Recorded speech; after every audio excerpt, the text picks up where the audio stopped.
Modified internal rate of return या हम कह सकते हैं टर्मिनल वैल्यू मेथड का नेक्स्ट क्वेश्चन करते हैं। An investment of 1,36,000 yields the following cash inflow: profit before depreciation but after tax. Determine MIRR, modified internal rate of return, considering 8% as cost of capital। और हमें नीचे data दिया हुआ है, year 1 2 3 4 5 और कैश इनफ्लो दिए हुए हैं, टोटल दिया है 1,80,000।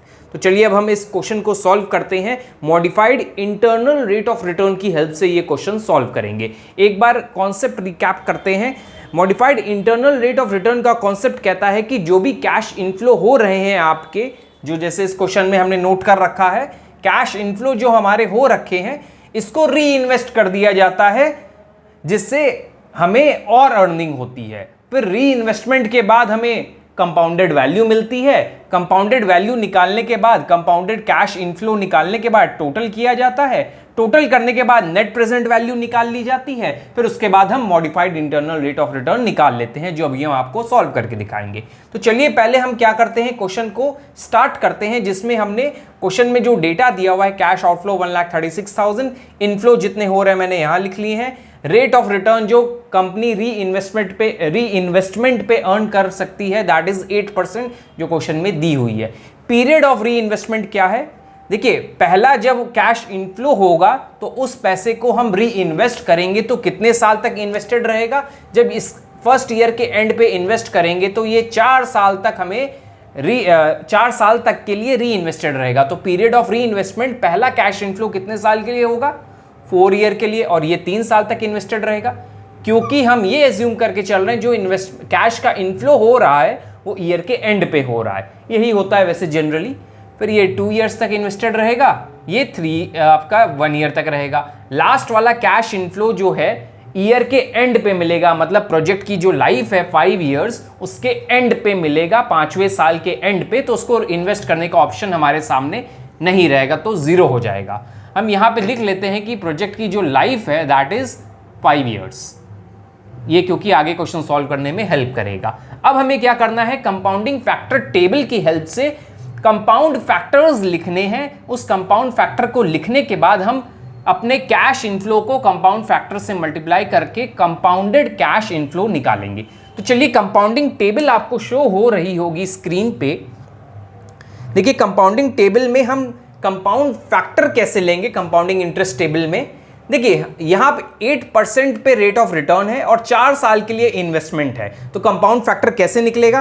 तो देखिए, कंपाउंडिंग टेबल पे आपको 8% वाली लाइन में आना है और 4 देखिए एक्सट्रीम लेफ्ट में देखिए 1 2 3 4 लिखा हुआ है, तो ये कितने साल के लिए इन्वेस्टमेंट है? 4 ईयर्स के लिए।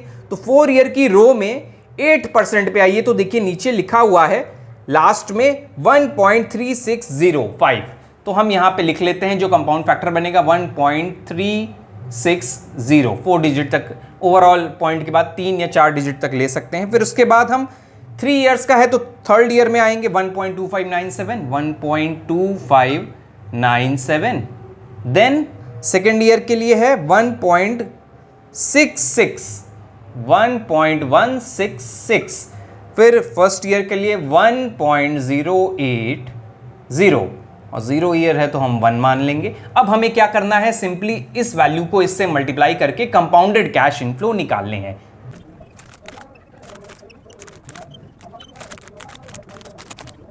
अब हमने overall compounded cash inflow values निकाल ली हैं। अब हमें क्या करना है, ये जो कंपाउंडेड इनफ्लोज वैल्यू आई हैं उसको प्रेजेंट वैल्यू फैक्टर के अकॉर्डिंग हमें कैलकुलेट करना होगा। तो प्रेजेंट वैल्यू फैक्टर के अकॉर्डिंग कैलकुलेट करने के लिए हमें प्रेजेंट वैल्यू फैक्टर की जो फैक्टर वैल्यू होती है उसको आइडेंटिफाई करना होगा। तो उसको आइडेंटिफाई करने के लिए हमें ध्यान रखना है कि ये 5 ईयर का प्रोजेक्ट है और कॉस्ट ऑफ कैपिटल जो है 8% है। तो आप क्या करिए, 5 ईयर की 8% पे जो फैक्टर वैल्यू है उसको ढूंढ लीजिए, उससे मल्टीप्लाई कर देते हैं। तो हम चलिए वैल्यू ढूंढते हैं। जो वैल्यू दी हुई है हमारी 8% पे 5th ईयर पे, तो देखिए आपको दिख रही होगी 0.681। तो कंपाउंडेड कैश इनफ्लो कितना है? 213520, 213520 किससे मल्टीप्लाई करेंगे? प्रेजेंट वैल्यू फैक्टर जो 5th ईयर 8% पे है, तो अभी हमने आपको स्क्रीन पे शो किया है जो 5th ईयर 8% पे है, दैट इज 0.681। इससे मल्टीप्लाई करेंगे तो हमको मिलेगी present value of compounded cash inflow 213520 multiply by 0.681, तो हमें वैल्यू मिलती है 145,407 40.712।